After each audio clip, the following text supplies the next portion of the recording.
Hi. Chairman Oregon on board chair. Hi, good to meet you. Yeah. Your first name is? Robert. Robert, okay. Signed by AFP. Hi, nice. Good to meet you. Okay. Here we are, big day. Here. Yeah, big day. Here. I was actually just remarking on how big the committee is, or the subcommittee is. I forgot how many members are on the subcommittee. A lot.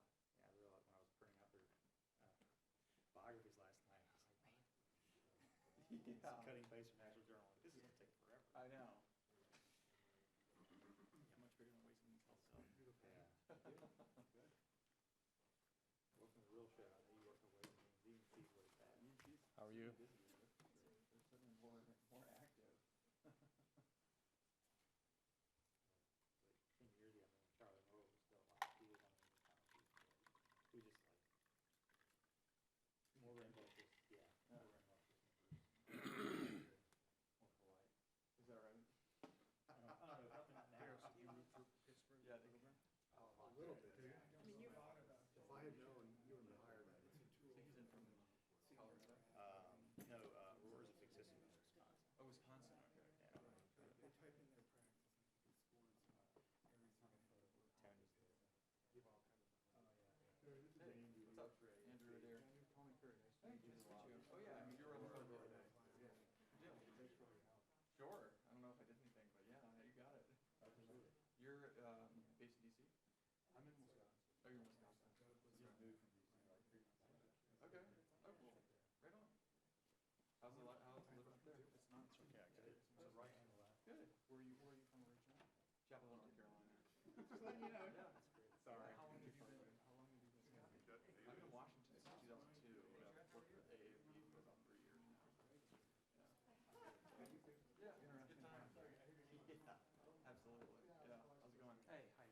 General Draft. You know, he worked for us. That's right.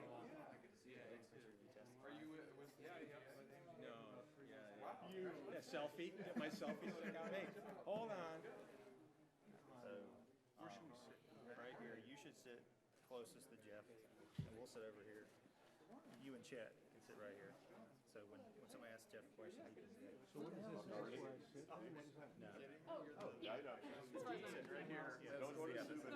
this is for you guys. Yeah. This is, I guess I have to sit here? Yeah. Really? Yeah. Nice to meet you. Our board chair is over there. No, I'm glasses. They're full glasses. I want Chet right here.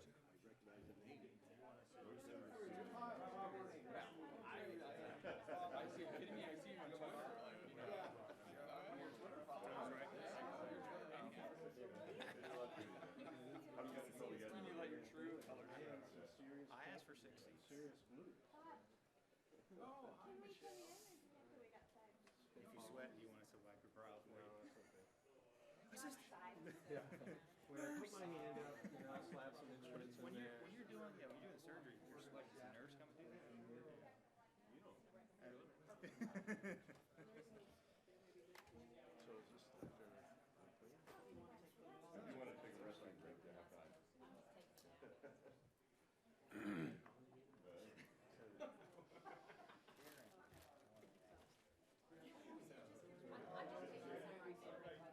Yeah, it seems like.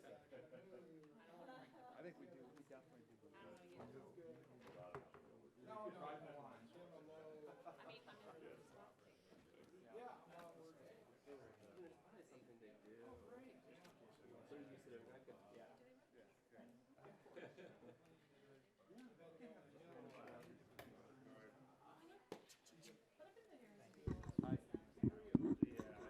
Mic one. Oh, by the way, when they showed up in the hotel last night, the guy was like, he was expecting. Good job. Because Grant is very nice and timid. I was like, Grant, we're taking these people. You gotta tell him this better happen. I made sure he wrote it down. I'm like, if there's any problems, or like, yeah. Because it's like the guy I talked to might not be the guy. Yeah, you talked to. This just happened like two weeks ago. I was down in Charleston racing, but it was coming to get the race pack at 1 a.m. And I wasn't ready up. So I gave it to the person at the front desk, and I was like, write it down in your tracker form. Yeah. Okay. What race was it? Cooper Ridge Run in Charleston.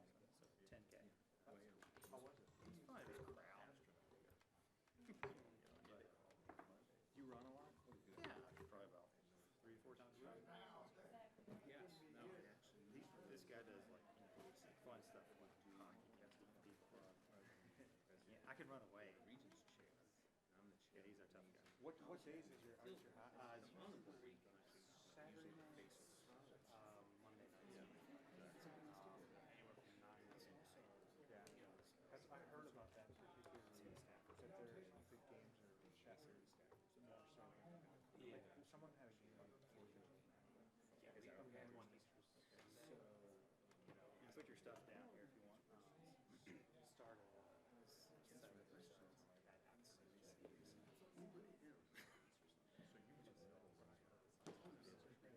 You need to sit here because Grant's over there. Double check. Oh, the ball. Yeah, make sure Barkley's safe. Right. I'm not getting the phone.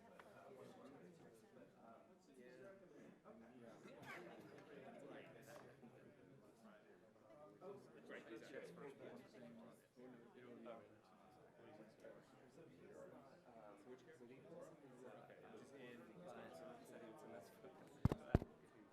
Yeah, it's like, Mic on, mic on, mic on.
I'll go ahead and get started. Yep.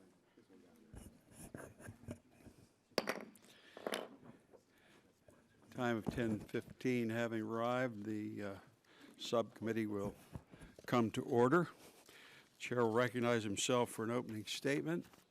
Today's hearing is a sequel to our Health Subcommittee's earlier review of the implementation progress of the Medicare payment reforms as included in the Medicare Access and CHIP Reauthorization Act 2015, MACRA, which repealed the sustainable growth rate and replaced it with new payment models and other reforms. Through a variety of incentives, MACRA encourages physicians to engage in activities to improve quality, patient experience, and outcomes and reduce cost. Prior to MACRA, physicians not only faced the threat of unsustainable cuts from the SGR, but a series of well-meaning but uncoordinated requirements stacked on top of each other from a variety of reporting requirements. MACRA seeks to consolidate, streamline, and integrate these efforts into a single program. However, rather than wait until CMS issues a proposed rule on how they plan to implement these incentives and program changes, there are steps every practitioner can be taking right now. Physicians should be thinking about ways they can modernize their practices and participate in current programs to act as a springboard for their preparation for MACRA. Provider organizations should be developing measures to aid their members and help MACRA's goal of creating meaningful measurements that every provider feels are relevant to them. Physicians should also start evaluating options available to them, whether the merit-based incentive payment system, MIPS, or the alternative payment methods, APMs, is right for them, both for tomorrow and where they want to direct their practice in the future.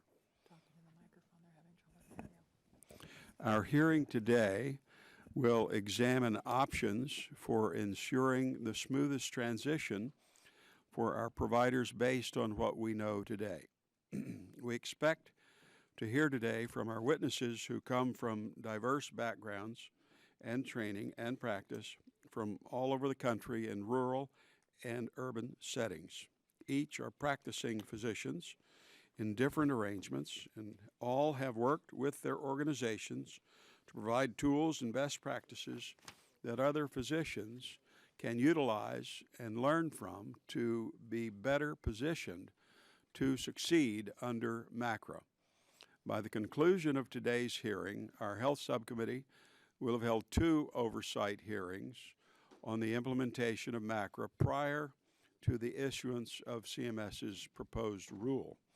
As we have demonstrated in our commitment so far, the Energy and Commerce Committee will continue to be vigilant in our bipartisan oversight to ensure MACRA is a success, and this will certainly not be our last hearing on the matter.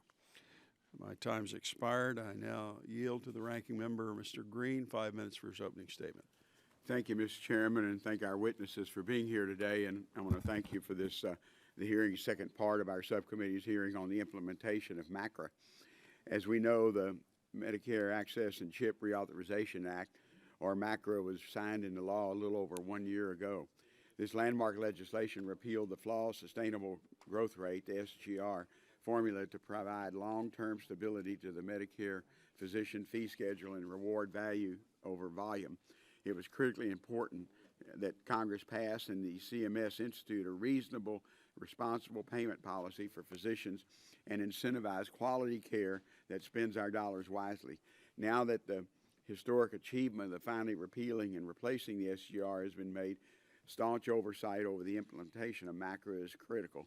This will ensure that we do not make the same mistakes of the past. To do so, we need a system that's set up that's fair, smart, and sophisticated enough to meet the unique challenges of a variety of providers participating in the Medicare system and their patients. The physician stakeholder community provided extensive feedback during the development of MACRA and publicly supported and promoted the bill through the passage into law. Like all of us, the provider community appreciates this important step toward a more rational payment system and share a sense of ownership over it. I want to thank the stakeholders for continuing to work with this subcommittee and CMS to ensure that the legislation works for the spectrum provider and their Medicare patients. The emphasis on quality and value that underpins MACRA is consistent with the broader mission of Congress and the administration have engaged in over the last decade, beginning with the Affordable Care Act. As we know, MACRA provides stable updates for 5 years and ensures no changes are made to the current payment system for 4 years. In 2018, it establishes a streamlined, improved incentive payment program that will focus the fee-for-service system on providing quality and value. The incentive payments program, referred to as Merit-Based Incentive Payment System, or MIPS, consolidates the 3 existing incentive programs, continuing the focus on quality, resource use, and the meaningful electronic health record use. But unlike the past, it does this in a cohesive program that avoids redundancies. MACRA has also provided another route to incentivize the movement away from volume-based payments by giving financial bonuses to providers who participate in alternative payment models, or APMs. APMs hold great promise, but their viability and effectiveness require sophisticated construction and implementation. I look forward to hearing from our witnesses about their vision for the APM, specifically how the models will be designed so that they are relevant to different specialties, different sizes of practice, and in line with state-based initiatives and private insurance models. APM should prioritize measures on outcome, patient experience, care coordination, and measures of appropriate use of services. They should also take into account gaps in quality measurements and applicability of such measures across the various healthcare settings. It is the intent of Congress that specific quality metrics used will be tailored to different provider specialties, and each eligible professional will receive a composite quality score. The challenges with constructing a system that fully accounts for the variabilities in providers in the type of care they're trained to provide and patient mix, as well as how to meaningfully evaluate quality, are significant, but I believe it can be accomplished. To do so, the Centers for Medicare and Medicaid, CMS, has initiated the rulemaking process. The rule is imminent, and I know everyone in this room is looking forward to its release by CMS. When the rule's announced, I'm confident we'll see additional stakeholder engagement, collaboration, continuation of the transparent and public process throughout the course of implementation. MIPS and the opportunity to participate in APMs is just around the corner. Now it's time to start preparing. I look forward to hearing from our panel on how they're instructing their peers to begin to prepare for transition. This subcommittee will continue to exercise oversight over MACRA implementation, not just today, but throughout the rulemaking process. And again, Mr. Chairman, I thank you for calling the hearing and the follow-up, and I hope we'll have other ones as we go along. Again, we don't want to repeat the problems of 1997. I yield back.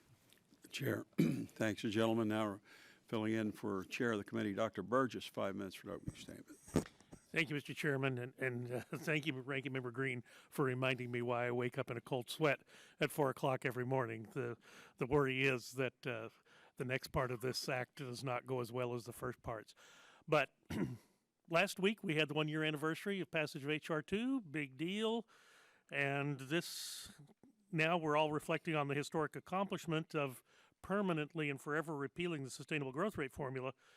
And just worthwhile to take a moment to acknowledge it could not have come to pass without the commitment of the medical community and the leadership of the Energy and Commerce Committee on both sides of the dais. The hard work is far from over, however, and we've entered into what I like to consider a 5-year cessation of hostilities between the Congress, the agency, and doctors.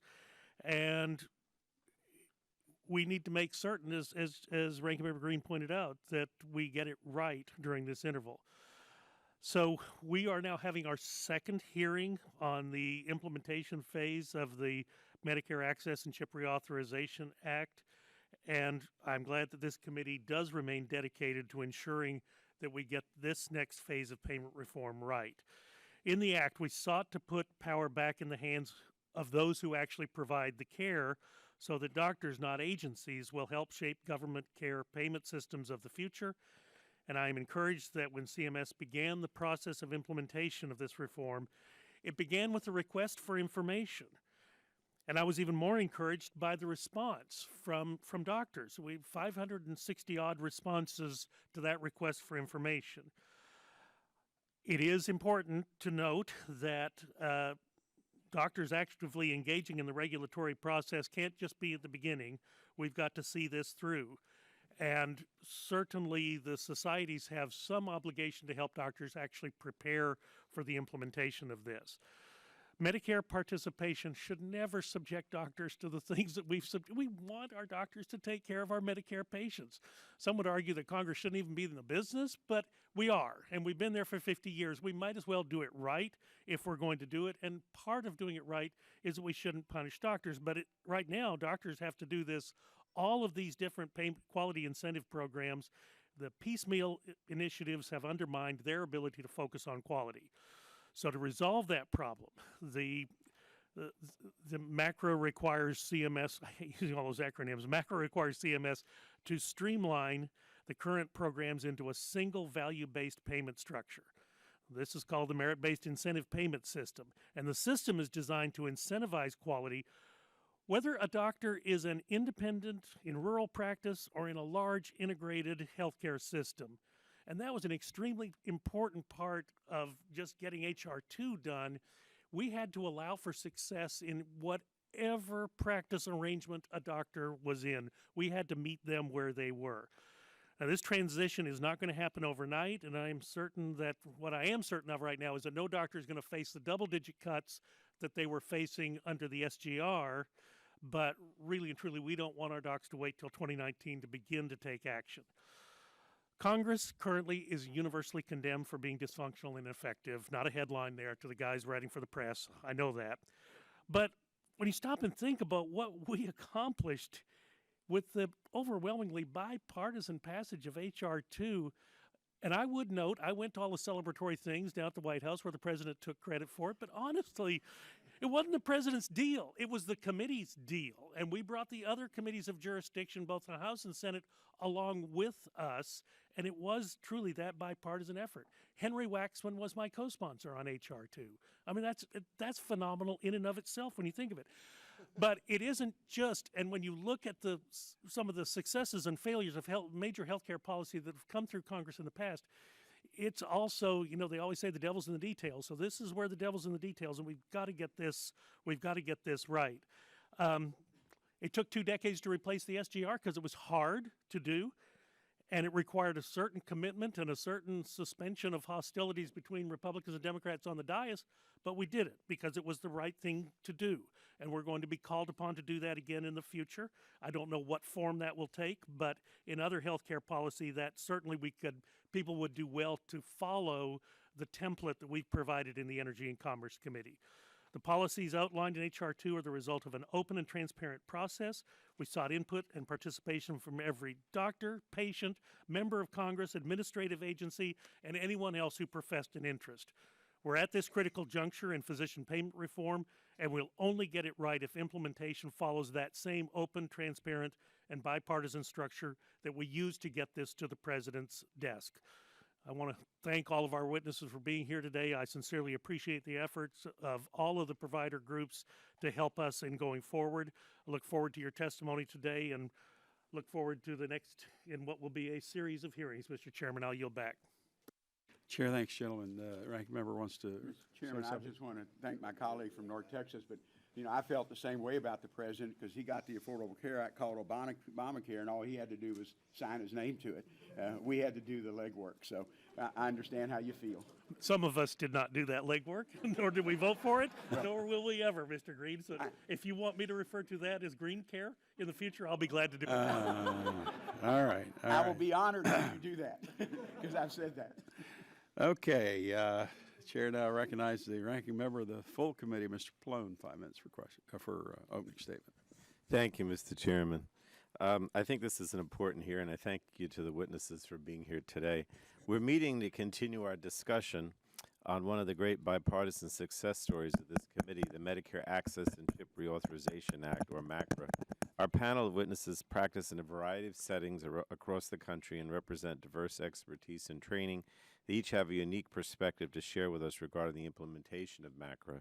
The law put in place a dual-track system for providers instead of the patchwork of quality reporting systems that providers currently use.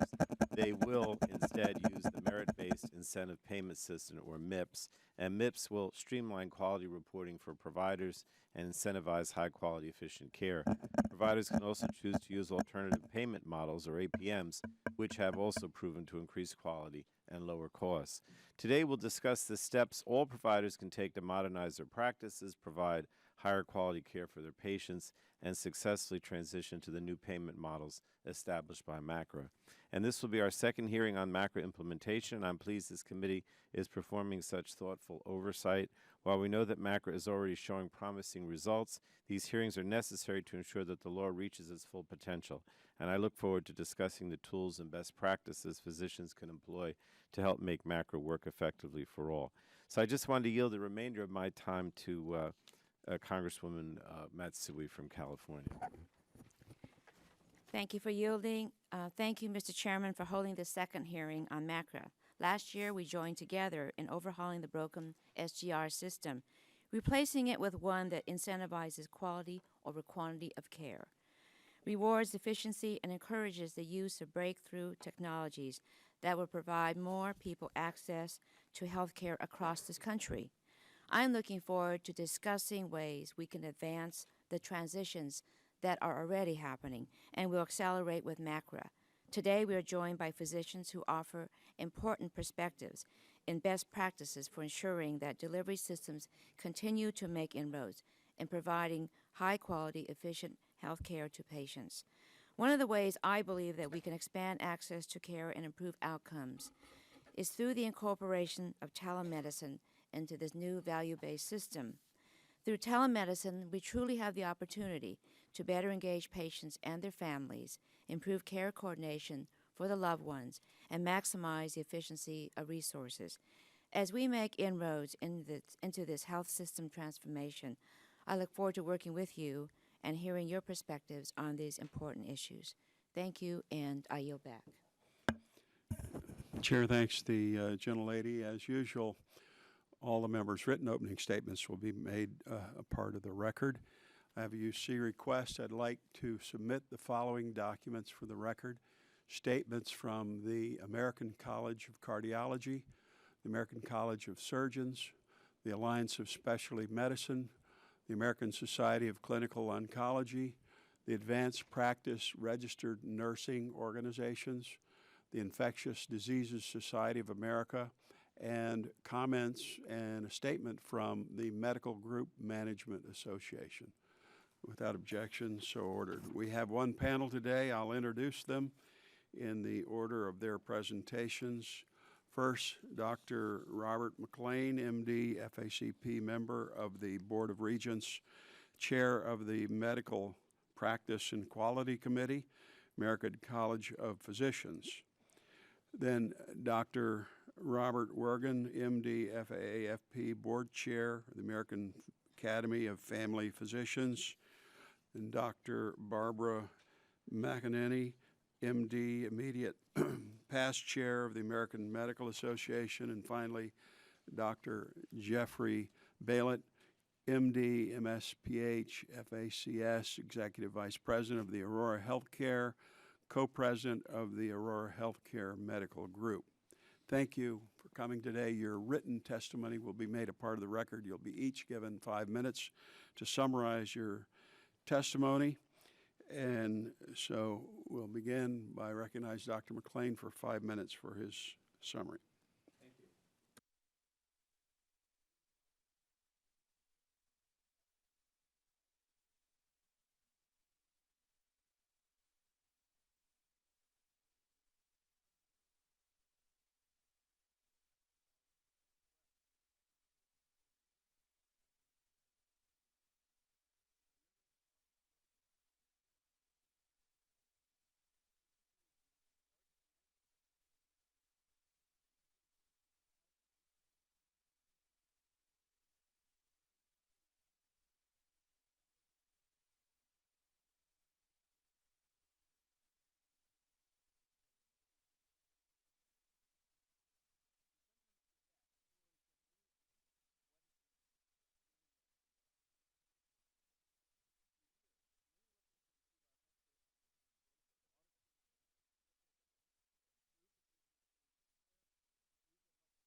Anthony today to share our perspective on what CMS needs to do to ensure that MACRA is implemented as Congress intended, and on what we are doing to help our members be prepared to succeed under this landmark law.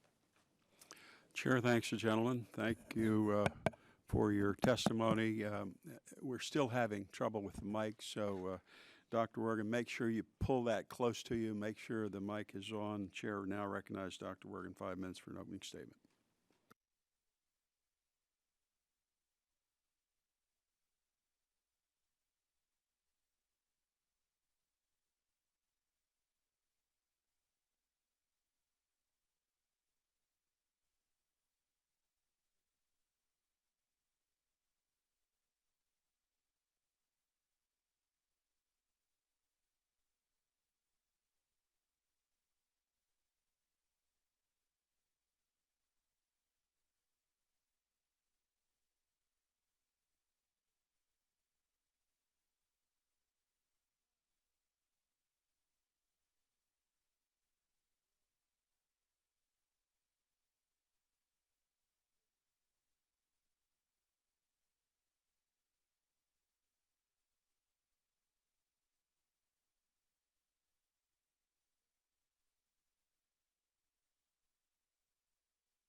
Chair thanks the gentleman. Now recognizes Dr. McEnany. 5 minutes for opening statement. Good morning. I'm Dr. Barbara McEnany, a hematologist oncologist from New Mexico and immediate past chair of the American Medical Association Board of Trustees. Thank you for inviting us to this hearing on MACRA, focusing on physician efforts to prepare for Medicare payment reform. As background, my practice is the New Mexico Cancer Center, which provides multidisciplinary outpatient cancer care at multiple sites, including underserved rural areas. As a practicing physician, I felt the burden of the broken SGR payment system for many years. With half of my patients covered by Medicare, the threat of significant payment cuts was very real and jeopardized the viability of my practice every year. How could I justify hiring people to provide patient education and care coordination when I would have to lay them off if the Medicare cuts went through? How could I continue to provide services in our most underserved area, my Gallup clinic, if the Medicare cuts meant that I couldn't make payroll? The passage of MACRA now provides physicians with the opportunity to focus on our patients. By creating a single performance reporting program, known as MIPS, the law gives us the opportunity to streamline measures, reduce reporting burden, and create flexibility to encourage physicians in every specialty to participate and improve care. MACRA also promotes innovation by encouraging new alternative payment models. APMs can be tailored to specific patient populations to drive care improvement, leverage technology, and promote new treatments. Importantly, the law acknowledges physician leadership is needed in developing APMs, which not only promotes participation, but protects patients and can drive down costs. To ensure physicians can take advantages of these MACRA improvements, the AMA is providing information and resources to physicians. We know that physicians are in many different stages of readiness for MACRA, and few have detailed knowledge of the law's requirements. The AMA is eager to work with CMS so that together we can teach all physicians how to avoid the penalties that could threaten the existence of their practices, especially those working in medically underserved areas who lack the resources of larger, more affluent areas. To improve outreach, the AMA has created numerous free online tools and resources to guide physicians. This includes basic information for those with little understanding of MACRA. The AMA has also created CME training modules that can provide assistance on key issues for MACRAs, such as EHR implementation and team-based care. We are also helping physicians decide what path, either MIPS or APMs, is right for them by creating a payment evaluator tool to assess their practice. For those interested in moving to alternative payment models, the AMA has created this guide on physician-focused APMs. This tool walks through 7 different models, describing the components and benefits of each, including examples on how the model could be implemented. My own experience with APMs have shown that when physicians have the opportunity to innovate, these models can be successful. In 2012, I received a CMMI grant to replicate across the country how my practice was providing cancer patients with better care at a lower cost. By implementing a medical home model, we were able to cut hospitalizations in half. This is a model for chronic care management. CMS must now implement MACRA to ensure that the law successfully achieves the goals intended by Congress. Knowing that the devil can be in the details, the AMA has provided CMS with guidance from physicians to inform its proposed rule. We have convened specialty and state societies to build consensus and have created a MACRA task force as well as 2 work groups, one on MIPS and another on APMs, to examine specific issues related to our program. In addition to our comment letters and responses to RFIs, we've also held listening sessions for CMS and other stakeholders to inform MACRA implementation. In conclusion, we are hoping that the forthcoming regulations from CMS will promote the smooth and successful implementation of MACRA by consolidating and improving current reporting programs, providing broad opportunities for participation in APMs, addressing current concerns with methodologies of performance measurement, and providing physician practices with CMS data needed to evaluate the models. MACRA provides the opportunity to help every physician in every practice setting make the changes that provide meaningful improvements in the care they give to the patients they serve. We thank this subcommittee for your continued efforts on this issue and look forward to working with you to ensure a successful start to MACRA. Chair thanks, gentlelady. Now recognizes Dr. Bailett, 5 minutes for his opening statement.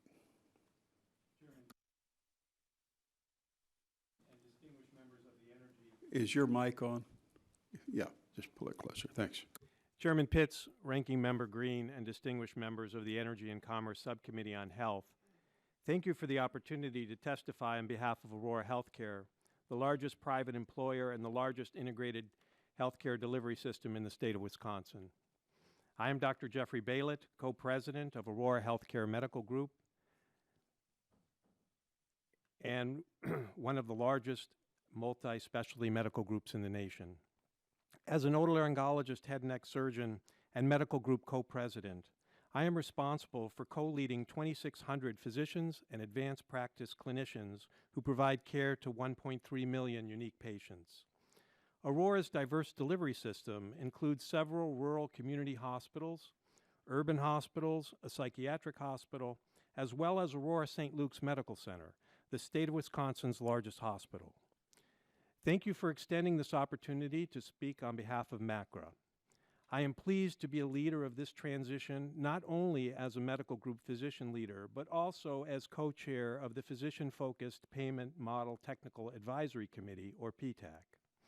I applaud Congress, particularly this committee, for incorporating the PTAC in MACRA as an advisory panel to consider physicians and other stakeholders' proposals for new models of high-value care.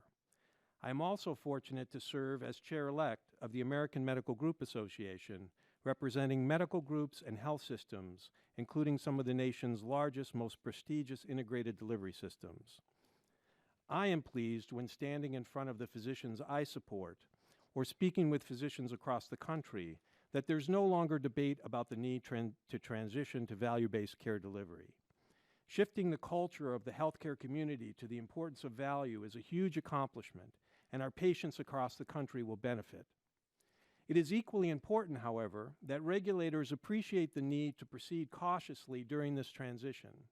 Many physicians are in various stages of readiness for a value-based payment system. There is and will continue to be a significant learning curve as providers begin to take on financial risk.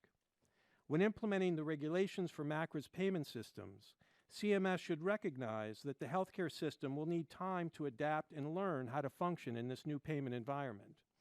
Providing an incremental approach that includes flexibility and rational exposure for financial risk will be vital in ensuring a successful transition to value-based payment.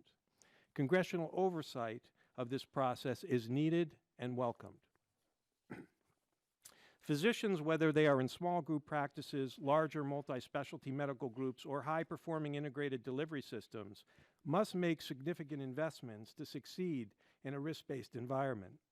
For example, Aurora launched a predictive analytic pilot focusing on preventing hospital admissions and readmissions. Using a predictive analytic tool, Aurora was able to stratify a population of heart failure patients who had an 80% or higher likelihood of needing to be hospitalized as a result of their disease. We then redesigned our care approach using health coaches, frequent proactive outreach, and engaged patients to take active ownership of their treatment and health status.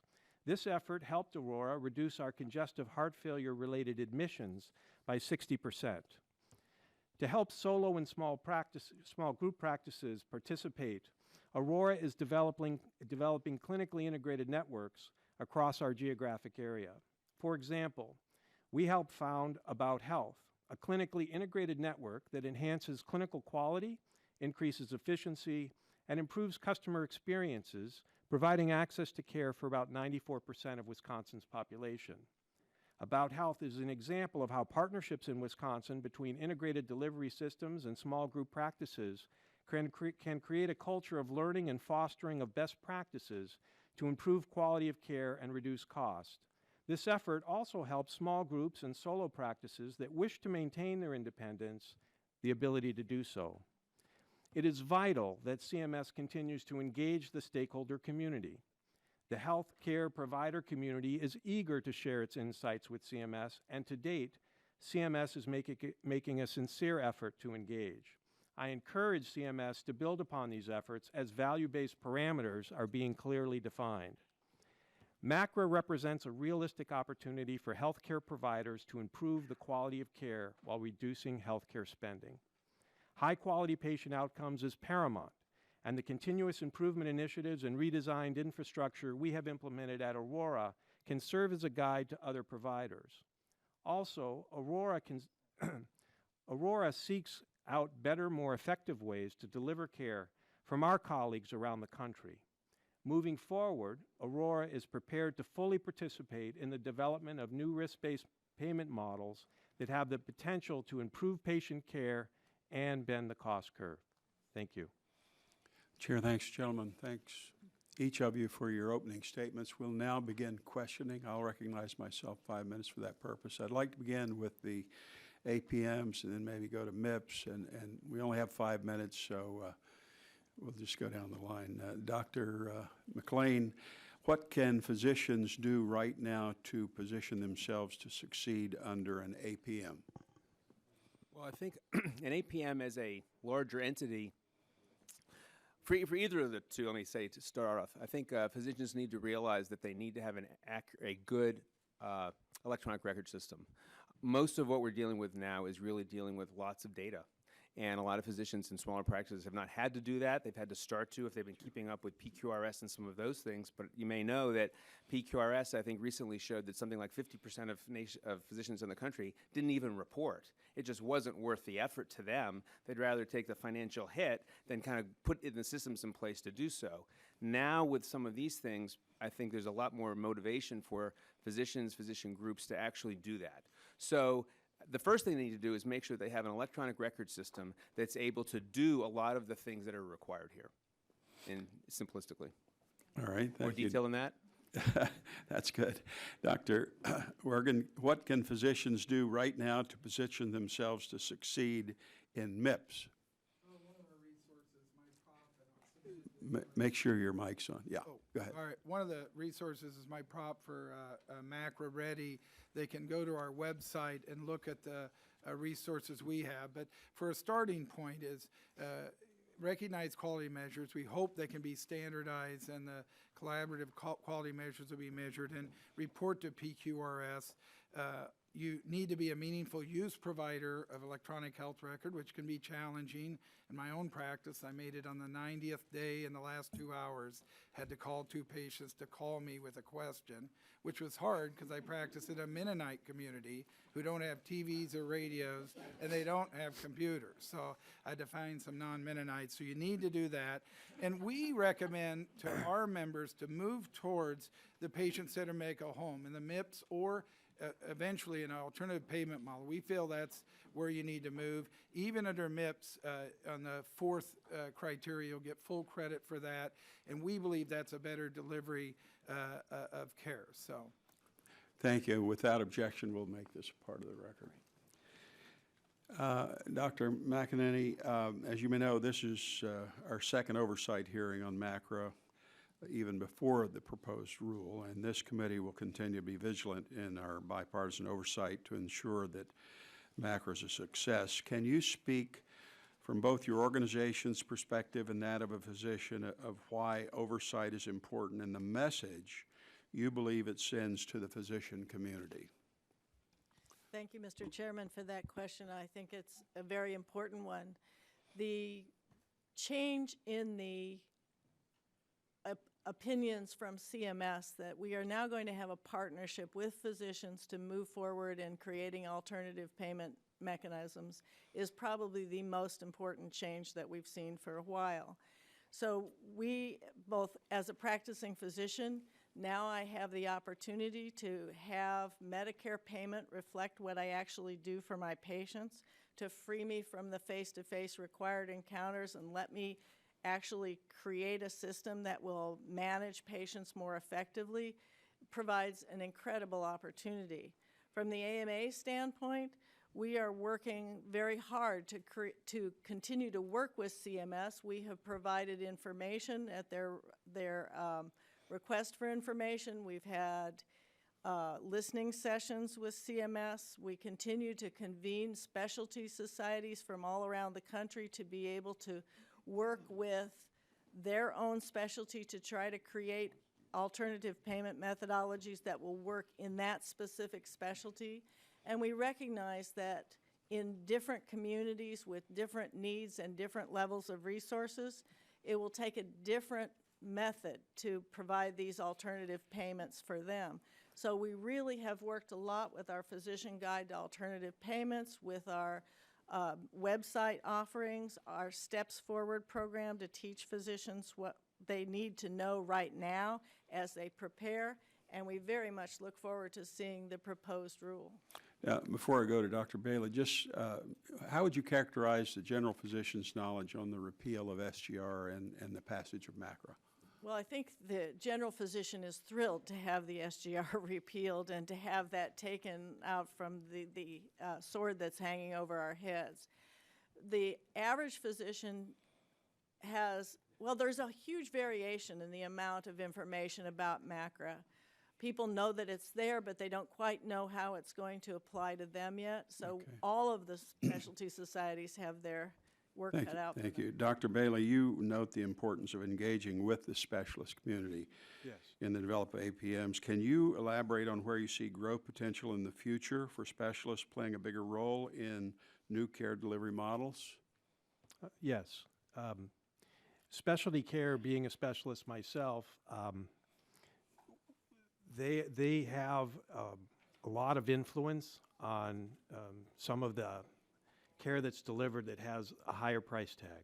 And the specialists that I talk to around the country are very actively engaged in trying to influence efficiencies and care delivery, and they're very sensitive and aware of the treatments that they're offering and the costs associated with them. Again, it's a learning curve, so the physicians are becoming more familiar with the costs and essentially the end product of the care that they deliver. And it is a partnership. It is no longer silos of primary care and silos of specialty care. In order for us to be effective and efficient, we need to work together as a team. And it's not just physicians, it's also advanced practice clinicians, it's nursing, it's your care team. That is the only way we're going to maximize the potential of the health system and deliver the care the patients deserve at the expense and cost that is rational, that will carry us forward. Thank you. My time's expired. Chair recognizes Mr. Green, 5 minutes for questions. Thank you, Mr. Chairman. Again, I want to thank our panel, and you each represent different specialties, and I just want to appreciate you taking your time and away from your practice. My question of each, what are you instructing your members to do to prepare for the transition, whether under MIPS, fee-for-service, or the alternative payment methods? Dr. McLean? Well, I think the testimony gets in a little more detail, but as other organizations, the ACP has been working very hard to put resources together that are available online, as well as in multiple publications. The ACP has worked for years on trying to help internal medicine and its subspecialty practices kind of do the right thing in terms of practice organization. So for a number of years, there's been stuff on their website and resources about becoming a patient-centered medical home, and on how to pick an electronic health record, something called EHR Partners. So there are resources available to try to make it easier for physicians to go through some decision-making on some of those things.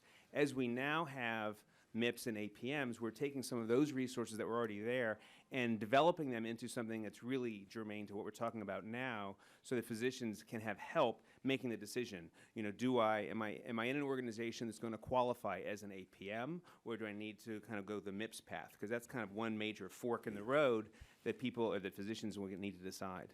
Okay. Dr. Workin? Well, I think it's, I hope this is on.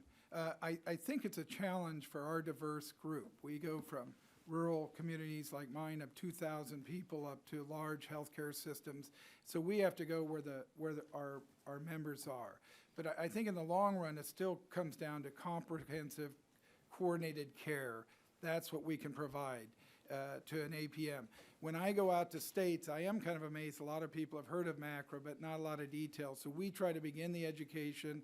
They're holding back. We said now is the time to act and move forward to begin the transformation of your practices to prepare for MACRA. So we have tools on our websites. We have records when I'm there talking to them for the smaller practice, virtual groups, or the TPNs, or some of the assist granted money that we can do it to band together and create the infrastructure to keep them alive. They're important. And when they complain, I say, do you want to go back to a 20% cut? In my practice, it's 35% Medicare. It would have probably been the end of my practice. I couldn't boutique it. They're my neighbors. I can't say I can't see Medicare anymore. Couldn't anyway from a business plan. So we want to prepare all our members in whatever form their practices take and give them the resources to prepare for it. Okay. Dr. McKinney? Thank you very much. Again, we start out with the idea that we need to have a tool, and we've created one that will help physicians try to learn whether they're better off in MIPS or in MACRA, or in the alternative payment models of MACRA. We also are working very hard to make EMRs, electronic health records, into the functionality that they need to have. One of the very important things that all practices are going to need is to be able to have the data, both their own internal data and claims data back from Medicare, so that we know how we're doing. And it doesn't help us at all if we get data 6 months or a year later. How can you change when that happens? You've already lost a year. So we're trying to work with CMS to modify the electronic health records meaningful use processes so that those become tools that really help us as we engage in patients and not just data collection instruments. And we will continue to work, as the others have mentioned, with educating our members as to what their options are, how to get prepared for this, how they can look at creating quality measures. The other thing that's very important that I think the AMA is doing is working with multiple specialty societies to create quality measures that are not only good measures, but are actually useful as they work to transform their own practice. I only have a few seconds left. Dr. Bailey, I was just wondering, Congress subjected physicians for 18 years to the SGR and uncertainty. Sure. Electronic medical records is such a vital part of what we're doing. Your accountable care organization, Aurora, has redesigned and several approaches to patient care, especially in the areas of heart failure and COPD. Can you describe these, and also if you're suggesting in your practice and your other physicians anything different than what the other specialties may? Well, I'm answering the question from the perspective of a medical group leader, and I will say that there is anxiety amongst the physicians that I support, mostly from not knowing exactly what the rules are going to be, how this is going to play through their practice at the individual level, and it behooves us as leaders to support them and to help them understand that we're here for that support and unburdening their practice. The data, I want to be clear, the electronic health record is the foundation, but it is nowhere going to get us where we need to be. If we cannot take the data, analyze it, and reflect it back to the practice in ways that are actionable, that are actually going to impact patient care, then it will just be noise that's out there, and the physicians will get continually frustrated, and they won't be able to do what they need to do for their patients. So we have to develop a culture of learning, a culture of continuous improvement, and to maximize the data in a way, as I said, that it becomes actionable at the patient level. And that is not a small initiative and undertaking. I want to be clear that yes, you can buy an electronic health record, yes, you can deploy it, and yes, you can teach your physicians and clinicians to use it. But until you develop the infrastructure that can analyze it, can compartmentalize it, can stratify your patients where you're going to need to deploy your resources in the most critical areas, you are not going to be able to provide the kind of care at the cost that is going to make this successful. So I just want to caution that it's going to take time to build all that infrastructure in my concern, and maybe that's too strong a word, but my caution is that we cannot move too quickly. I know there's a pressing urgency to move forward, and I respect that, but I also think if we go too fast and we strip out the physicians who are already struggling with burnout, one of my colleagues mentioned that today, this could tip things out of balance, and that would take something as wonderful as MACRA and essentially harm its ability and its effectiveness, and I really don't want that to happen. Thank you, Mr. Chairman. Thank you. Chair, thanks, gentlemen. Now I recognize Dr. Burgess, 5 minutes for questions. Thank you, Mr. Chairman. And I hope our friends at the press table were paying attention to that discussion, Dr. McEnany and Dr. Bailey, that you all, I mean, that was some of the most optimistic, forward-looking stuff that I've heard. The ability to use predictive analytics, the ability to use data in real time, not 2 years later. This is what doctors want to do. I mean, the thing that used to bug me about pay for performance is I never drove to work in the morning saying, boy, I hope I'm average today. No, you go to work every day, do your best work. And you're talking about why don't we make things so that they can provide doctors the platform to do their best work? And that's enormously optimistic. Dr. Bailey, I'm like you. I mean, I get to go talk to doctor groups all over the country. I recognize that most of the people in the room are my age or older. And most of them, if they're not burned out, they're very close. And by the time I finish my talk about what we're going to do to their practices, they're checking their retirement plan to see how many more days they have to work, not how many more years. Right. So this is important. We all recognize we have a person power problem, manpower, woman power problem in healthcare, especially in our physicians, and we run the risk of making it worse. And this is one of the things that was so important to me when we tried to reform this. I think, Dr. Morgan, you said, use the phrase, take the joy out of practice. And I've used that phrase on the floor of the House. And nothing pulls the joy out of the practice of medicine like realize your Congress is going to whack you off at the knees December 31st. Every year for, what was it, 17 years. I mean, that is a joy-killing exercise if there ever was one. So, this is an optimistic hearing today, and it's a forward-looking hearing, and I'm grateful for that. Dr. McLean, on this wonderful brochure that is this yours or is it Dr. Wergen's? Dr. Wergen. And unfortunately, we don't have this where everyone can see it. But if you just run through your physician payment timeline that you've got over there on the right-hand side, and you say, okay, well, doctor says, I'm just not going to do a darn thing. I'm sick of Congress. I'm sick of rules. I'm sick of CMS. I'm not going to do a darn thing. Well, actually, you might wake up in 2019 and realize, oh my gosh, I got a 4% ding. Yes. Yeah. Now, you didn't get a 27% ding, so that's an important point right there. But you got a 4% ding, and you could have gotten a 4% bump if you just done a little. Yeah. So the important thing, the message here is, for those people who are so frustrated they will not lift a finger until 2019, and then they look across the hall and say, well, that guy got a 4% bump and I got a 4% ding. What do I have to do so I'm in the bump and not the ding group? True. You can actually start catching up then. And the folks at Legislative Council and Congressional Research Service and CMS referred to this as everybody gets an A. Well, it's not quite that simple, but we wanted it to be simple. And we wanted I think I certainly recognize that there was so much frustration out there that, okay, you come at me with 100 new TLAs, that's 3-letter acronyms, I'm not there. I'm not going to participate. In fact, I'm going to retire. I'm getting out. But if they don't get out and they look around in 2019, I can go from the ding to the bump group, and it is not that hard. Many of the things I'm already doing, I might already be emailing a patient. I might already be involved, engaged in performance practice enhancement activities, and so be eligible for that. So thank you for making that kind of, I think it's just critical that doctors do understand that, yeah, a lot of this stuff is really hard in healthcare policy, but some of it's not, and some of it makes sense.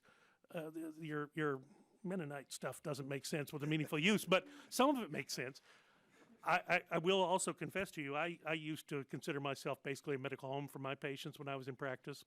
and I was a medical home until the wizards at CMS with administrative pricing decided I wasn't worth it and didn't pay me for it anymore. So I ran for Congress, and that medical home is now abandoned. But it is that concept.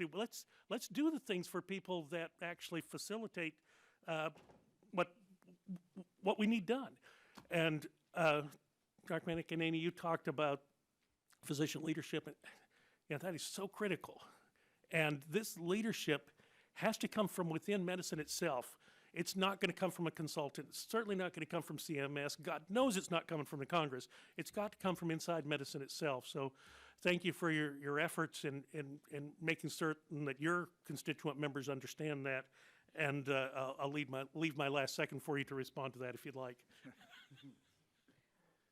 If I may, Mr. Chairman. You may proceed. The point that you made about we want everybody to get an A is the most important point, because we can't afford to leave any physicians behind when we are facing a physician shortage.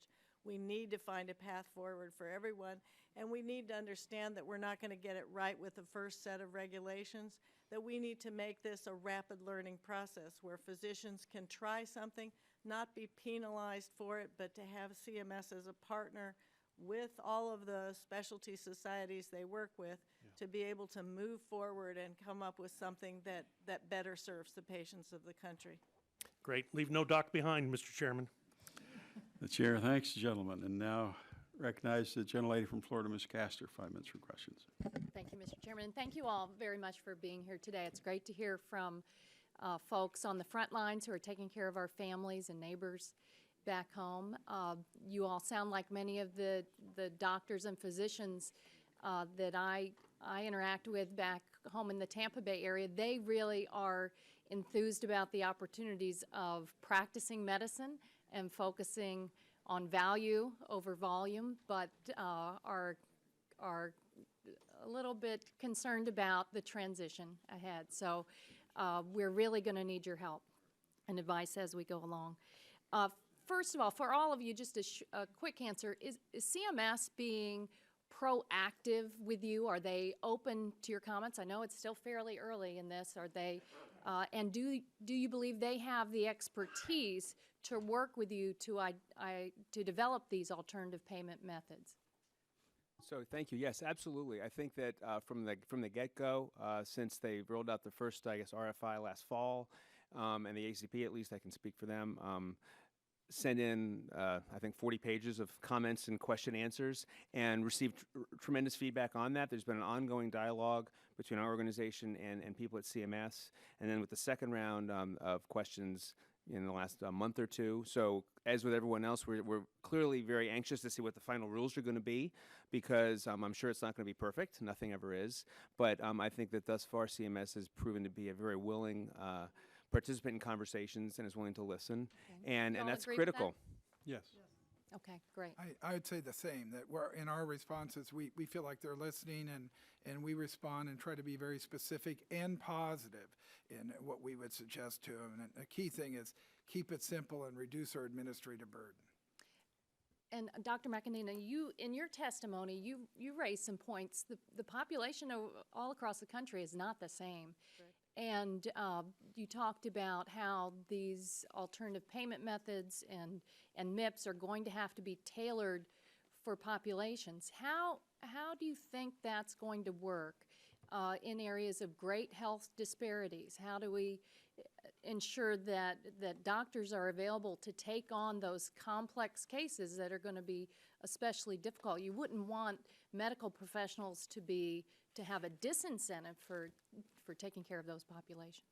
Well, I think that's very important to avoid any of the disincentives. We need to make sure that as we do quality measures or performance measures, that they are very useful for each individual practice. Making a physician take time away from the patients they serve to answer questions and fill out data fields that have nothing to do with what they do all day, it takes away a valuable resource of physician time. What we are trying to do at the AMA is to make sure that we have a variety of tools and recognize that this is going to have to come from the bottom up with CMS and Congress as a partnership rather than as a punitive entity, so that when a physician says this would be what would benefit my patients, we're hoping that when the proposed rule comes out, there will be enough flexibility in that to allow the creativity of physicians to be tested. And if it doesn't work, and not all the models that will work, we need to have the ability then to go back and change things without imposing penalties that threaten the existence, particularly of those rural practices in underserved areas who are often hanging on by their fingernails now. I agree, and I think we're going to have to be especially mindful of it. Dr. McLean, we have a very serious issue with graduate medical education and this arbitrary cap. I think after the SGR, the Congress, with all of your help, we have got to tackle this doctor shortage and focus on GME as well. But setting that aside, are we training the doctors of tomorrow to be ready for this kind of practice? Maybe we have been all along, and then the SGR and volume over value took its toll. But what do you see for the future of medical training? Interesting question. I think I think in the last several years, when you look at where graduating medical students go into residency, there has been an uptick in primary care and medical fields. So I think that until that time, I think some of the finances of medical school debt and what potentially am I going to go into as a practice situation, am I going to what my income is going to be related to what debt I have to pay, was a big issue for, I think, a lot of physicians, and helped drive physicians away from some of the primary care specialties, which tend to be lower paying in aggregate. I think that the SGR being removed takes that cloud away somewhat. Is it going to drive a real difference? I don't know yet. At the same time, I think people who go into medical care now are going into it really for the right reasons. They know that it's a complex field, and it's remarkably complex, and they want to take care of patients. And in some cases, I think there's much more education on systems and big data and how do you fix populations. Population health is really a new concept in the last 5 or 10 years, and I think there's a bit more education on that at medical schools. So I think that they have a better sense of what they're going to need to deal with going forward. Thank you very much. Gentlelady's time has expired. Chair now recognizes the Vice Chair of the subcommittee, Mr. Guthrie, 5 minutes for questions. Thank you. Thank you all for being here. And I met with a physician group yesterday, and they were asking a lot of questions about alternative payment models and so forth. And my point to them was, if a few dozen people or so sit in Washington, D.C. in a room and design all of this, it's not going to be successful. It's got to be from physicians up, from practitioners and moving up, so that we can take it into account. So this panel is important, and I appreciate the opportunity to have you guys before us, and eagerly look for your input and as we move forward, because that's how it's going to work. But we're also eagerly waiting the proposed rule. But I want to know the proposal. What are you guys most excited about? It's just open to the panel. I can start my left, and you'll start with Dr. McLean. What are you the most excited about by the opportunities that MACRA offers? I think to echo what Dr. Bailett said, I think the idea that we can take a lot of data that's been floating around out there that we've been collecting in many ways and actually make it actionable and incentivized is extremely exciting. There's a lot of information on clinical guidelines that come out. Sometimes they change from week to week depending upon the topic and the organization that puts it out there. But physicians are confused, do I need to follow this or not? But clinical guidelines are a part of clinical practice. There are clinical measures that have been out there. Some are good, some are bad. How do we use them? If those kind of elements of clinical practice and trying to improve how well we can deliver high quality care can be systematically kind of put into a situation where doctors are incentivized to use this data well, the electronic records that to some extent are almost of necessity are configured to use those elements well, we can make it part of daily workflow. And patients' care will be better and more reliable and safer. And physicians will be happier because they're not checking off all these boxes just because CMS told them to. There's actually a rhyme behind the reason. Okay. And it's been missing that up until now, I think. Okay. You want to add? It was a pretty comprehensive answer, but we'll go ahead. I'd like you guys to. I would just say personally, and for my members, we're excited about the opportunity to value primary care appropriately, which hasn't always been done. And it was mentioned we need more primary care family physicians across this country in any setting, urban, rural, underserved. And that's an opportunity to finally move us up to the plate. We're excited about transforming our practices to patient-centered medical homes, whether they be in the MIPS or APM models, because our studies show that the physicians are happier. They're there to see patients, not click boxes, not try to meet all these arbitrary guidelines or requirements. And I think that's what team-based patient-centered medical home can do. So I think valuing primary care more appropriately will give us resources to think outside of the box, not face-to-face care all the time, all the other parameters that we can use. So we're excited about it. Thank you. Thank you for that question. Personally, what I'm most excited about is that a week and a half ago, my practice was selected to participate in the oncology care model, which is one of the hopefully alternative payments, and we're one of 10 practices in the country that's certified as an oncology medical home. So I'm hoping that the proposed rule will come out and say, yes, that is an alternative payment.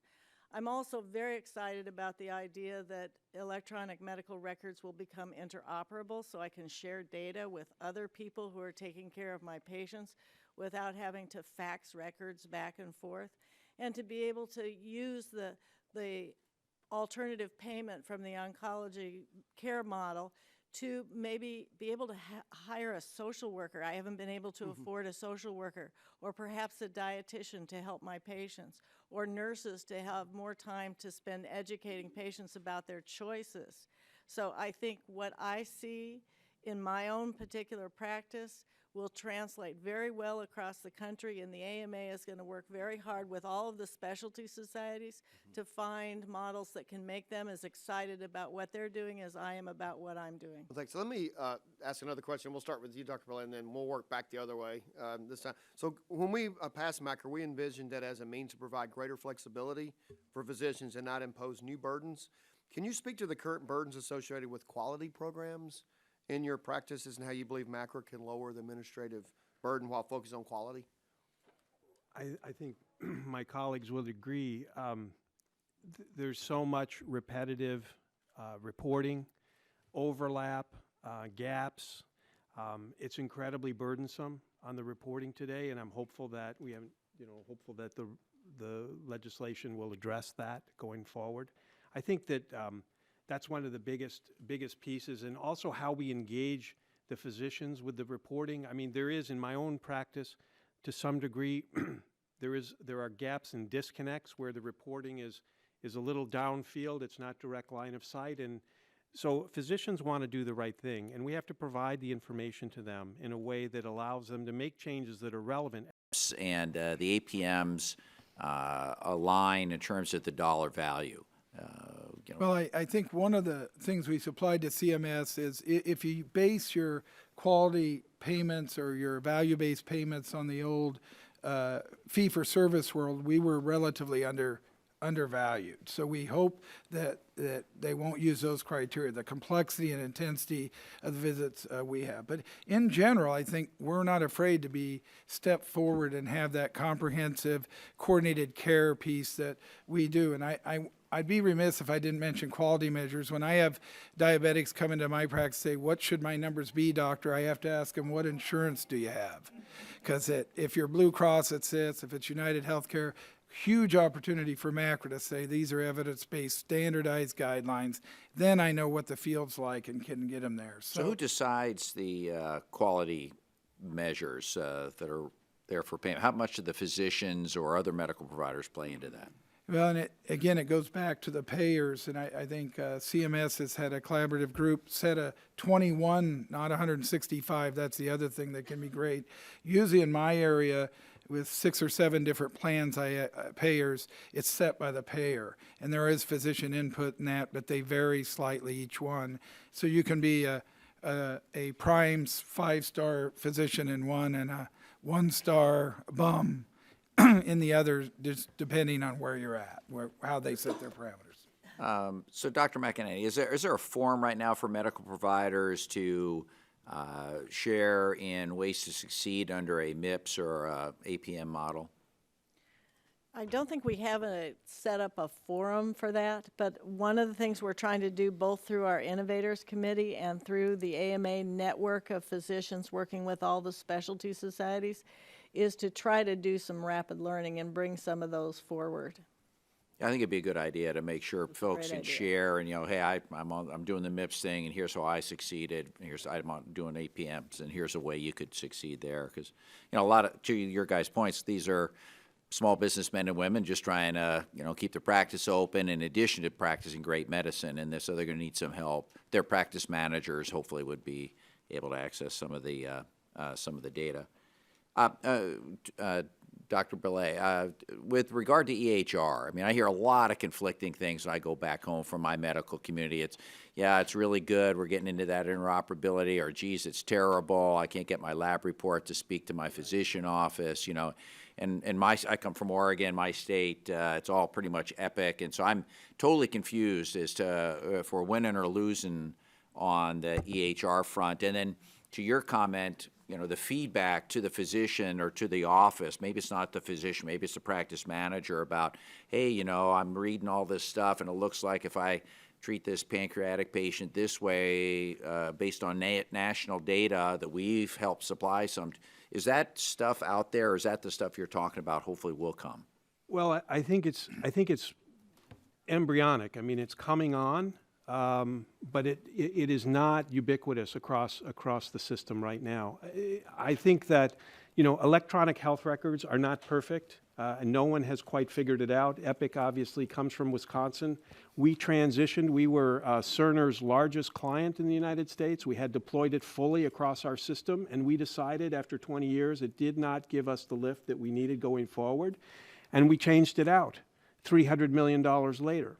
That is no small undertaking, and I do believe there's not a CPT code that you can charge for changing out your EHR. Probably not. But we believed, again, that's just the platform. So yes, there are predictive analytic models out there, and I'm not advertising for one versus the other, but they're just beginning to demonstrate the power in again, approaching the diseases that matter. So heart failure, COPD, diabetes. These are the diseases where a lot of funds are being expended on behalf of our patients. And I know a lot of our conversation has been talking about the financial piece. Obviously, that's important.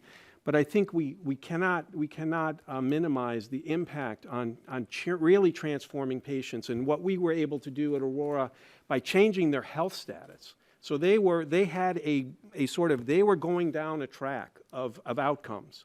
We were able to take them off that track and improve their health status, which, again, that's where the predictive analytic tool provided us the insights to be able to do that. That is significant. Excellent. I yield back, Mr. Chairman. Thank you all very much. Chair, thanks, gentlemen, and now recognizes the gentleman from Indiana, Dr. Bouchon, 5 minutes for questions. Thank you, Mr. Chairman. Thank you for holding this hearing. Thank you all for being here. I was a healthcare provider before, a heart surgeon, as probably many of you may or may not know. I trained at the Medical College of Wisconsin in Milwaukee, which Dr. Baylett is familiar with. Yes, I am. I'm going to make a couple things. First of all, just to remind everyone, provider reimbursement is about 8 to 10% of the overall healthcare dollar. Obviously, MACRA is extremely important, but getting it right is even more important. But I think it's important for the American public to know that we still continue to have cost challenges in our healthcare system, and addressing things at the provider level is only one part of the equation. That's where, I hope we're not talking about a zero-sum game when it comes to specialists in primary care, because primary care clearly has been undervalued in our system. That said, also as a specialist, I can say that specialists are also very important. And so if we end up doing this poorly, where we address this as a zero-sum game, resulting in provider reimbursement cuts for quality care, depending on what type of medicine that you practice, the only thing that's really going to result is access issues for the America's seniors, because of what I said earlier, it's only 8 to 10% of the overall healthcare dollar. That's why these hearings are extremely important. So since I trained at the Medical College of Wisconsin, I'm going to ask Dr. Baylett. I knew it was coming. A question. No, I know you're not testifying on behalf of this, but you were selected to chair the Physician Technical Advisory Committee, yes. PTAC. Can you just kind of go over, explain briefly to the committee what you perceive as the role of PTAC, Sure. why you wanted to be part of it, and what role you think it's going to play in development of physician-led APMs. So PTAC was set up to be an independent advisory committee that advises the Secretary of HHS on alternative payment models, specifically related to physician-focused payment models. The committee started in January. We had our first public meeting in February. We have our second public meeting in May. As the chair, my goal is to, because again, the rules have not been released, so the activities of the committee, we're functioning and spending a lot of time familiarizing ourselves with each other because this committee needs to work at a high level. We're also right now creating bylaws and rules of engagement so that when the rules are out, we will be prepared to start looking at model proposals straight away. One of the areas that we're working on and we're looking at stakeholder input right now is what is the scoring system the committee is going to use to look at models? What are we going to look at as it relates to important elements? What weight will those individual elements get? We want to be able to have a transparent process that the stakeholders have an input into developing with us, but more importantly, that they understand when they're submitting models that the process for submission is streamlined. They know what needs to be in their models. We're going to provide assistance as best we can for select submitters. And again, we're advising. If you asked me 2 years from now, what would I consider a success for the PTAC committee? It would be that the committee has the level of credibility with the stakeholders, but also the secretary, and our recommendations have a high level of influence, and we are willing and able to put together recommendations for models that, in fact, CMS will see the merits and undertake them. That's great, and I had a conversation with CMS earlier this week about the RUC recommendations on provider reimbursement, and I also spoke to them about PTAC, and my hope would be is exactly as you say, is that the recommendations that you're going to be creating in a very thoughtful and fact-based process, through a thoughtful and fact-based process, will be taken into serious consideration, and in contrast to sometimes RUC recommendations on provider reimbursement, which seem to mostly be ignored. So developing these APMs can be, I don't want to necessarily focus on you, but I have this question for you. It can be very difficult for small specialties in diverse fields of medicines. Maybe, and anyone can discuss this, can you discuss the challenges with that and how PTAC might be able to engage in that discussion to help smaller practices? You know, we talked about rural communities and others developing and participating in APMs. Right. Well, I'll be brief and let my colleagues also answer. The PTAC needs to be reflective of the fabric of the United States and the care systems that are delivered. From rural communities, we have communities in Wisconsin of towns of 1,000 that we have to provide care for. So we need to, as we look at models, make sure that it's inclusive of the population that we're trying to treat. So yes, there will be large metropolitan communities and specialties that can put forth models, but we also have to make sure that the elements of the model, as we weight them, reflect and respect the smaller communities and allow them to participate. My time has expired, so I appreciate that input, and I would just reiterate that we do have to make sure that all of our communities are included. Thank you.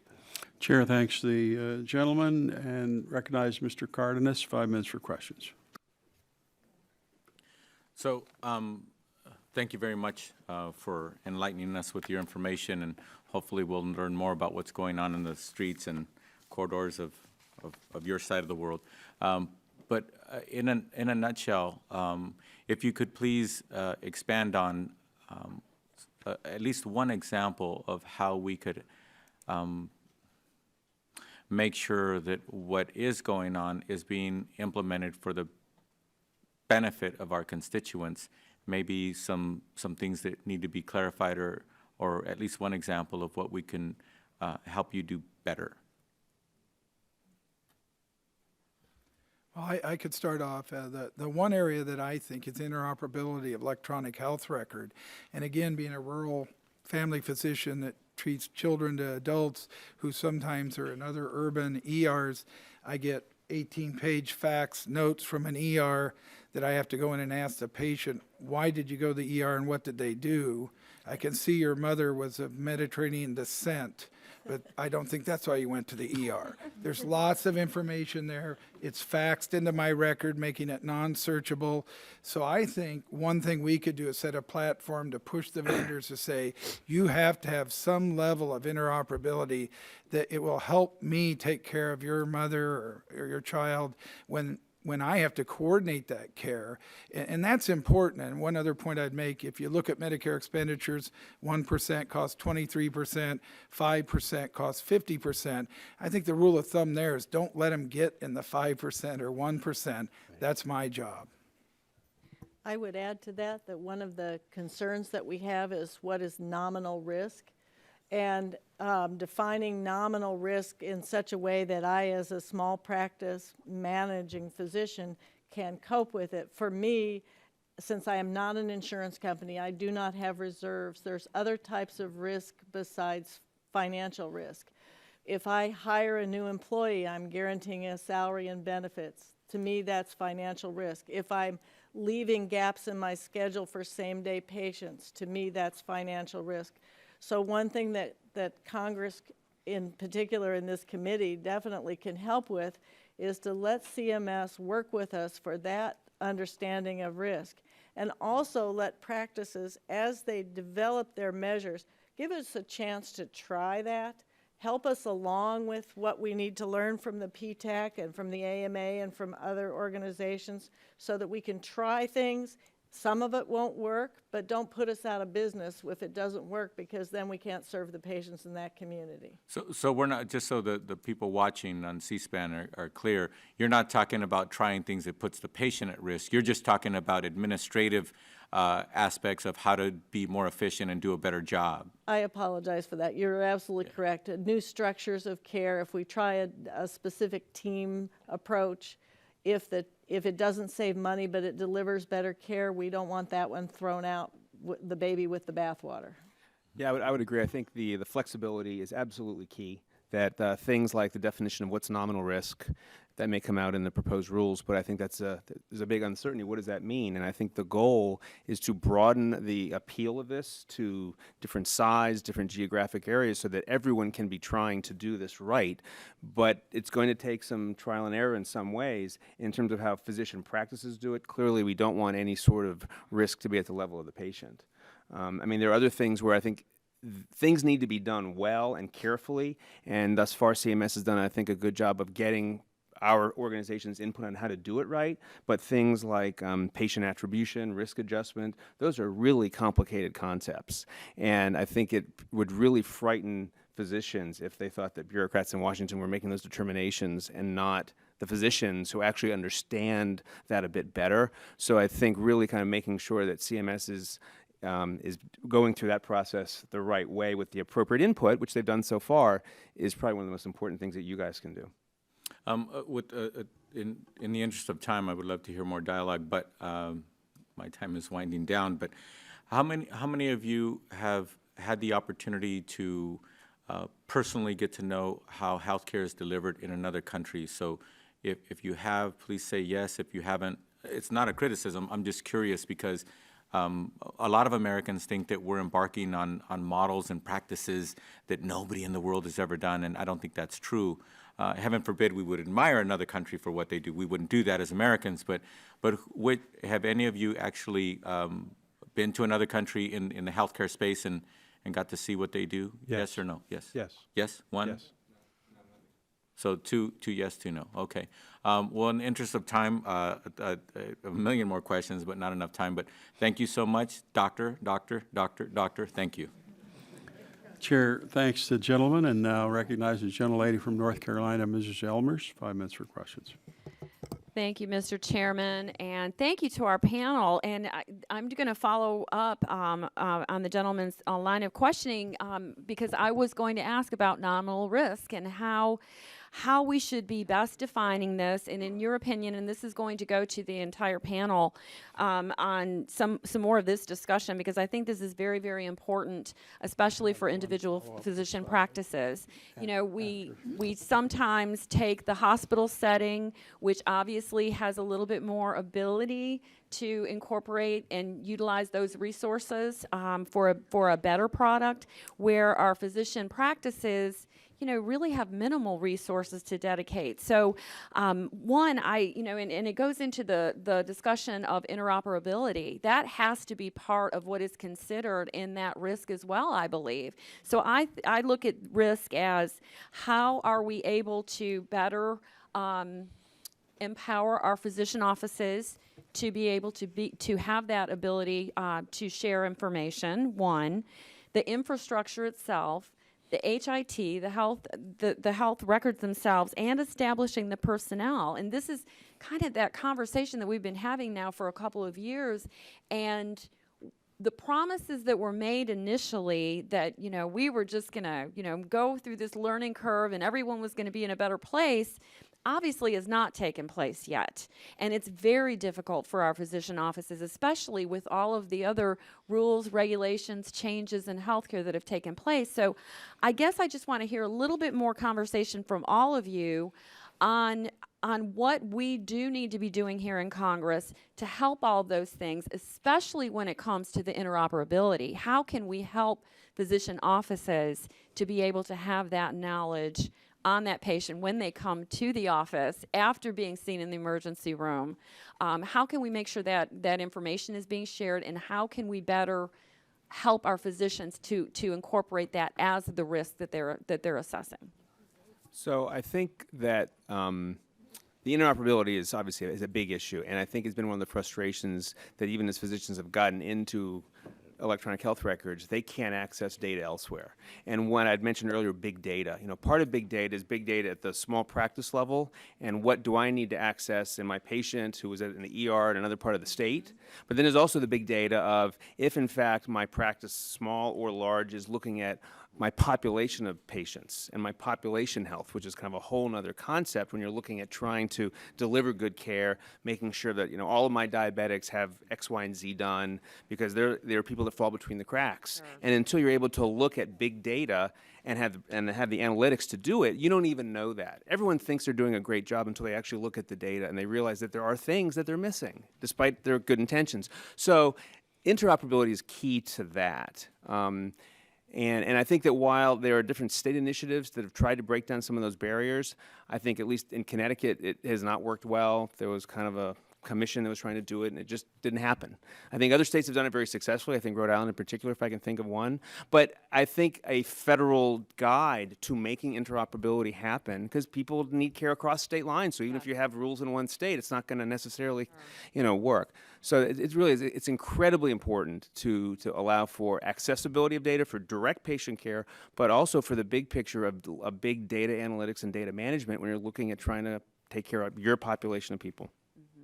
Right, thank you. I had a comment about virtual risk, and especially, again, being in a small practice, which, you know, there are actuarial pools of patients, but if you're in a small, limited area or geographic, you can do it with virtual groups to get larger numbers of patients, but how do you define what the nominal risk is for that pool? And that comes down also to the attribution process. We'd hope it'd be prospective, so we know what patients in primary care we're responsible for, and set up treatment plans and ahead of time, rather than how it usually is. You get a list of patients and say, who are these 10 people? I don't even know who they are. So we need to know that, but a way to make these smaller practices or smaller other countries to pool together if that's how they're going to define nominal risk. A couple ideas that I would love to throw out. One is that a lot of states have tried to create health information exchanges, yet some of the big institutions put walls around their data so that they can keep the patients to themselves and not let them go elsewhere. Those walls need to come down so that we can take care of patients wherever the patients want to be taken care of. The law of small numbers concerns me a lot in the attribution. If my primary care colleagues happen to have 10 patients with cancer that year instead of the 5 that they thought they would, and my expensive drugs become attributed to them, they will have a problem in trying to be compared fairly. So we're very concerned about being able to have good attribution, and that's still a science in its infancy.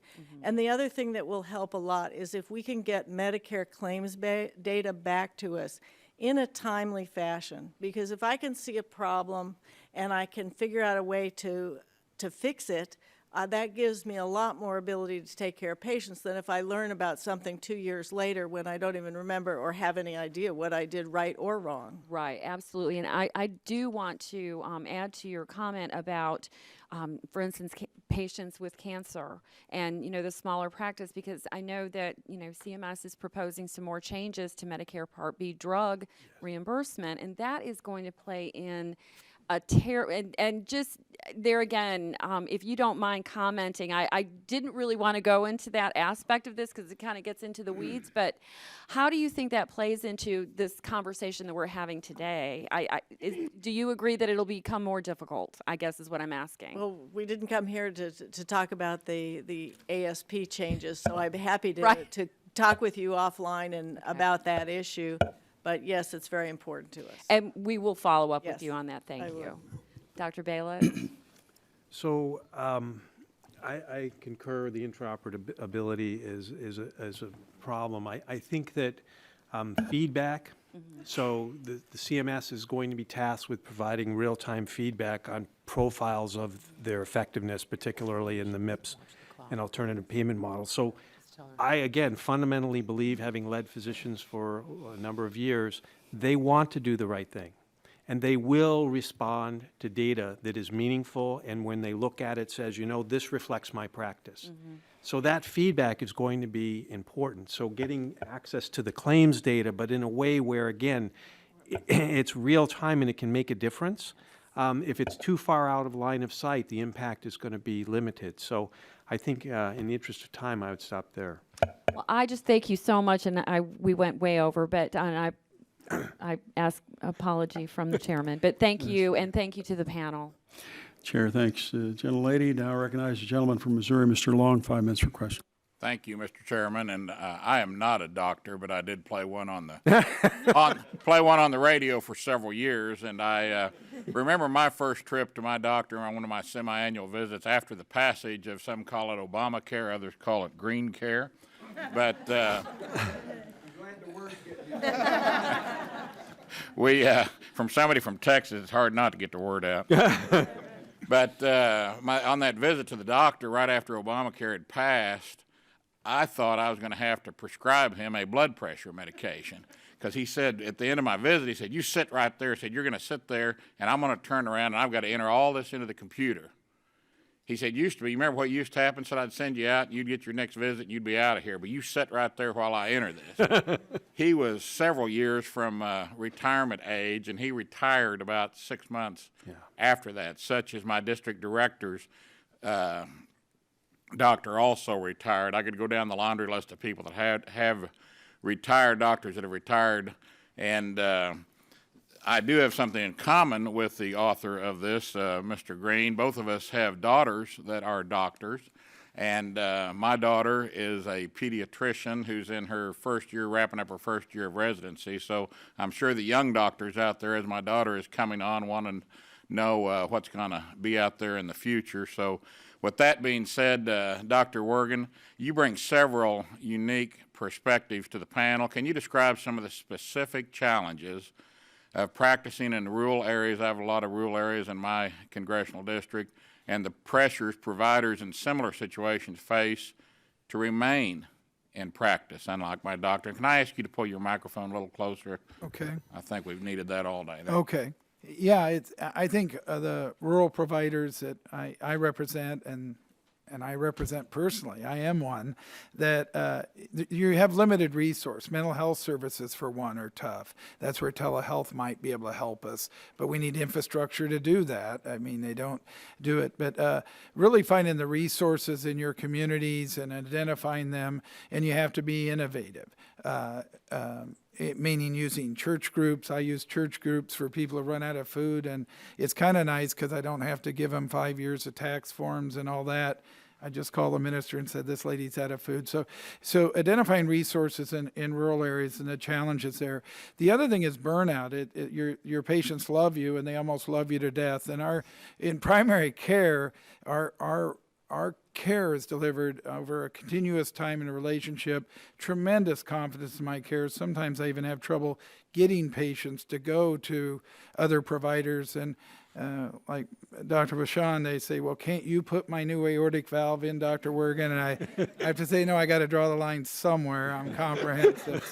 So I think that relationship-based care, and I think the other things we see is how do you recruit people, the millennials, into a rural-based care. And in rural states, I'm sure you face that, is how do you, debt relief, there's carrots out there you can give them, but who's going to take my place, et cetera. But the resource utilization you have, the specialty care is usually miles away, but they're great in creating that, and systems like in Wisconsin are a way to do it. But it's a rewarding career, but we have to sell that to the medical students and mainly their wives, because they're going to move to a rural area. Or husbands. Dr. Baylett, in your testimony, you discussed challenges faced by small solo and rural practices also. Can you speak to your efforts to provide these critical access points of care with tools they can utilize to succeed, particularly through your clinically integrated network? Yes. In these smaller communities, we philosophically believe the care is local and should be delivered locally as best it can. But there are times when patients have to leave these smaller communities to get specialty care. So we spend a lot of time making sure that the physicians in these smaller towns and clinicians, because it's not just physicians, have the resources of the support of a larger system. We try to create virtual outreach. So we have telepsych, for example, that we're offering these physicians. Again, for them to want to go into smaller communities, they don't want to be an island. They want to be connected to the physician community at large because, again, they want to have these assets for their patients.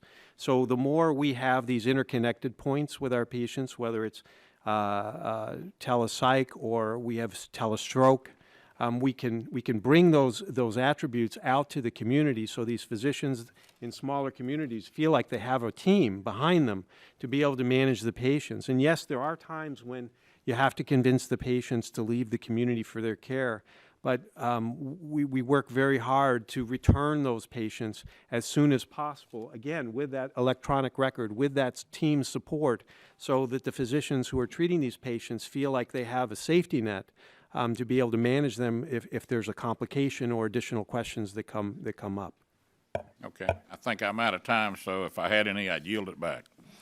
Chair, thanks, gentlemen. That concludes the questions from members present. We're going to go to one follow-up per side. Chair recognizes Dr. Burgess, 5 minutes for a follow-up question. Thank you, Mr. Chairman, and this really has been a wonderful panel. I do feel obligated to mention, since interoperability has come up so much this morning, that yes, part of the effort in passing the HR 2 was to deal with that, but then a larger effort has been included in HR 6, which was the Cures for the 21st Century, and that bill, of course, passed the House last summer and is pending before the Senate. So please don't think we've taken our eye off the ball on interoperability. It remains an important marker to achieve. Dr. McLean, let me just ask you, and you all have been very thorough in your testimony today, but I've always struck in dealing with the stupid SGR that it was the update adjustment factor that really did violence to doctors. That's the conversion factor. You talk about every doctor can create their own conversion factor, and at the risk of being too wonky, can you kind of go through that at a high level so our friends in the press can get that? Thank you very much. I'm very happy for that question. So I'm not certain how wonkish some of the committee is, but when the Medicare physician fee schedule is calculated on a fee basis, it's fee for service, there is every item, procedure, office visit, E&M code, evaluation and management code as we call it, has an RVU, relative value unit kind of number. And this is what the RUC works on kind of changing and calculating year to year. And that number, that RVU, is multiplied times a conversion factor every year to end up giving you kind of the dollars per visit for whatever. And that conversion factor was changed. I mean, so with the SGR, depending upon what the SGR kind of kicked out as what the adjustment should be, that conversion factor for every service, physician service, was cut by a certain percentage to begin with, and then because the can got kicked down the hill, it kept growing and growing, so it was whatever 28% at the end. And so now, effectively, the conversion factor will be individualized based upon, for example, their MIPS score. So it's tremendously empowering to physicians to kind of think that if I'm actually doing a better job in terms of these various quality measures and things, I will be judged myself for how I did. And I think when we talked about burnout a little bit, I think one of the factors of burnout, in addition to regulation and trying to deal with an EMR and other changes, is that financial anxiety. And the fact that now at least they have control over that anxiety, I think is huge. What is the we talk about things being iatrogenic in healthcare. What would be the congressional equivalent of that? Because the anxiety, much of the anxiety that many of you have spoken about this morning, was actually generated by Congress or the agency. It wasn't generated by physicians or the practice of medicine. There's enough anxieties in the practice of medicine, but we generated anxieties here. Dr. Bay, let me just ask you a question on that. We've kind of covered some of the stuff with the Physicians Technical Advisory Committee, but can you give us perhaps a bit of a sense of how this compares and contrasts with the Center for Medicare and Medicaid Innovation that was also is also one of the things that's been visited upon physicians? The CMMI? Yeah. Yeah. So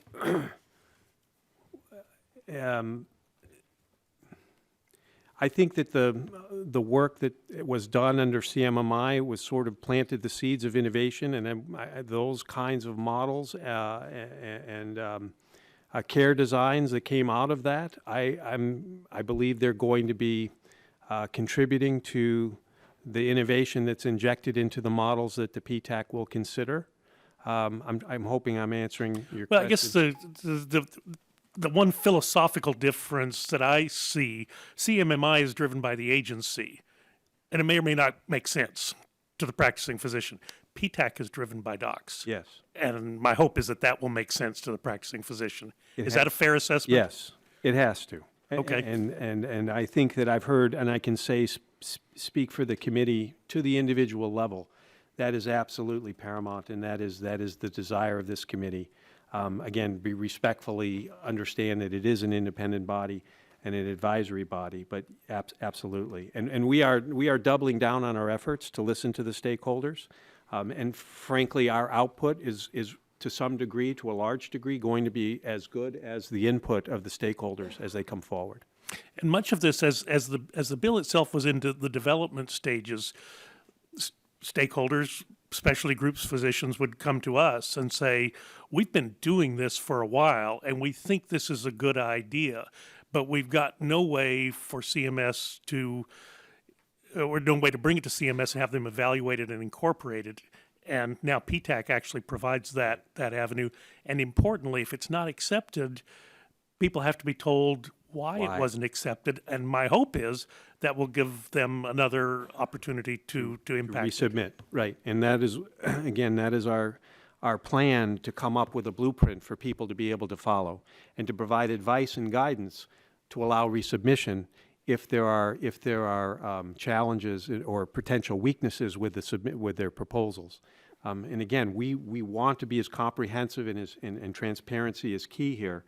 To make sure that once we get the feedback from the specialty communities and the other societies, that we develop a model that is transparent and anybody, wherever they are in their readiness and abilities, can look at this and say, look, I want to participate, I want to create a model, and they have the blueprint that then they can apply their potential proposal in order for the PTAC to critically evaluate it.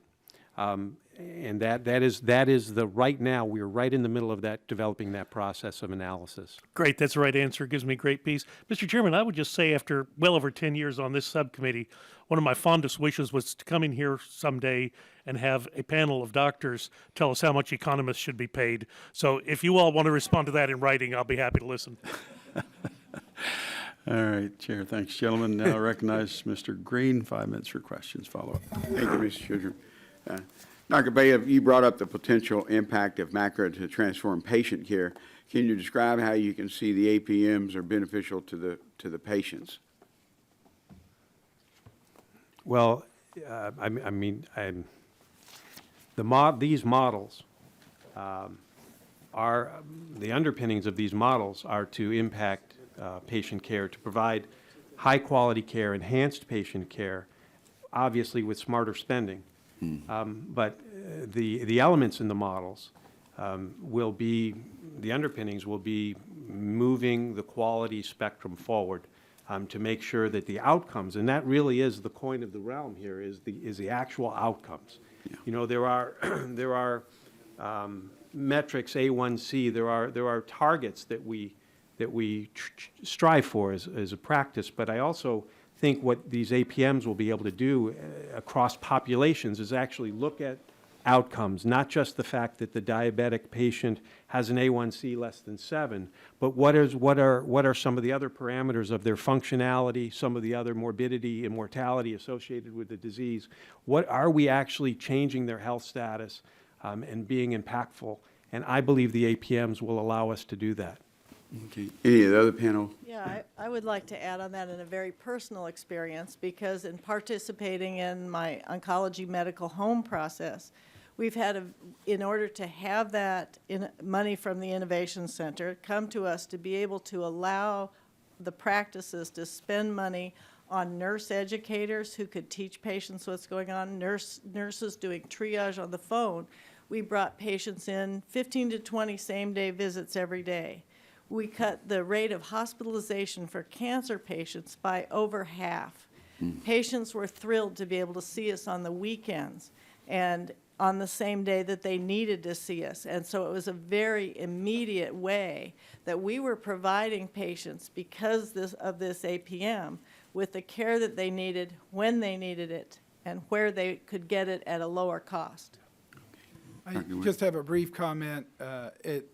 Moving away from a face-to-face, volume-based system to an APM will give you the resources that is focused on the patient. And a patient-centered home, it starts with the name patient, and that's what it means. You focus on the patient, the care they need, when they need it, and that's been addressed. So I think APMs can move, not to just save money, because I'm interested in that. More importantly, I want to improve the health of the community I live in. Yeah, I was just going to add, I think that moving the APMs incentivize physician and physician groups to get into kind of systems or affiliations that allow them to, as I had mentioned before, to deal with big data. And that big data is not just seeing how many people, got their A1C done in 6 months, but it's looking at, well, the people who didn't, what's different about them? What happened? Why is this group of people not getting, diabetic foot exams? It allows people to kind of intervene and make a difference in healthcare. And when you're in small kind of groups, sometimes you don't have that big data to do. And as I say, people fall between the cracks, and you don't even realize where the system's failing a lot of our patients. There's less duplication, which saves money. The interoperability helps with that. I mean, it aligns very many things into one kind of direction. And that's really one of the major things that we've been lacking. Okay. Thank you, Mr. Chairman. I yield back. Chair, thanks, gentlemen. That concludes the follow-up questions. We will have other follow-up questions in writing that we'll send to you, and other members who aren't here will have some questions. We'll ask you please to respond promptly. That I remind members they have 10 business days to submit questions for the record, and that means they should submit their questions by the close of business on Tuesday, May the 3rd. Excellent hearing, very thorough testimony, really exciting and optimistic hearing today. We'll monitor closely this implementation. This is the second hearing. We will have more. We look forward to working with you. Thank you very much for coming, presenting your testimony and expertise, sharing your expertise with us. Without objection, the subcommittee stands adjourned.